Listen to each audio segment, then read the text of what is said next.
Yeah, thanks, Joe. So, when a lot of people start considering getting into business for themselves, they tend to run at things that they are passionate about or things that they know. All right.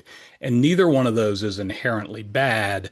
But we just encourage people to slow down a little bit and think more, right?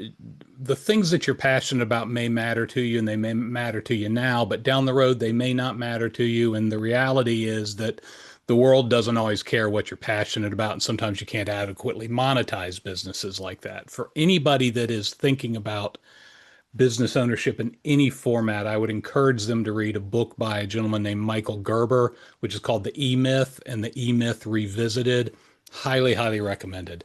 But taking the opportunity to kind of step back and ask yourself some questions about what matters to you most? How do you define success? What do you want your career to provide you? Those are questions that we never ask ourselves and very few people ever ask us. But when you can step back about that and get a little bit of clarity, then you're starting to think about a business as a tool that serves you rather than something you've got to work for. So, one of the first steps we always want people to do is just think about that vision for their life and their future. And we do have a worksheet that we take people through, and we do call it U 2.0. And conceptually, it's the idea that everything up to this point in your career has been the 1.0 version of you. And what would you like that 2.0 version to look like? And it's a great thought starter for defining your financial, personal, and professional goals. And there's one place in there that's kind of a forward-looking statement, and it says, "Hey, if you've got an idea what your vision is for your future, where do you need to be in a year to feel good about your progress?" Okay, because look, the reality is getting into business for yourself. It's a long game, and year one is probably not going to look like what year two, three, four, five look like. So think a little bit further down the road. Feel good about the progress that you're going to make. And then take some time to step back and get real honest with yourself about, okay, what are the things that I'm scared of? What are the dangers? What are the obstacles I might face? What are the fears? And look, this comes into play whether you're thinking about staying in the corporate world or you've already made the decision to get into entrepreneurship. What is it that you're worried about? Maybe it's one of the things I hear all the time now from a lot of clients is they're worried about the artificial intelligence, and that's coming in to a lot more jobs. And is my job going to be safe long term? People that are in the job world always bring up the age thing, right?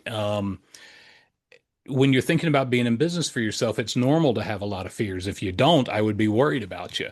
It might be, the fear of, it might be the fear of failure. It might be the fear of success. It might be, can you afford to do this? It might be, am I going to have support? But the important part is just to come to terms with all of those things, write those fears down, write those dangers down, and come up with a plan to address them.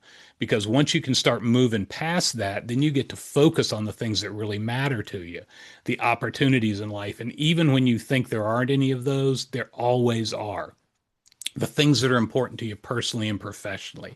Maybe it's more time with family. Maybe it's just really owning the calendar. For me, that was a big thing, is just I had been traveling 160 nights a year.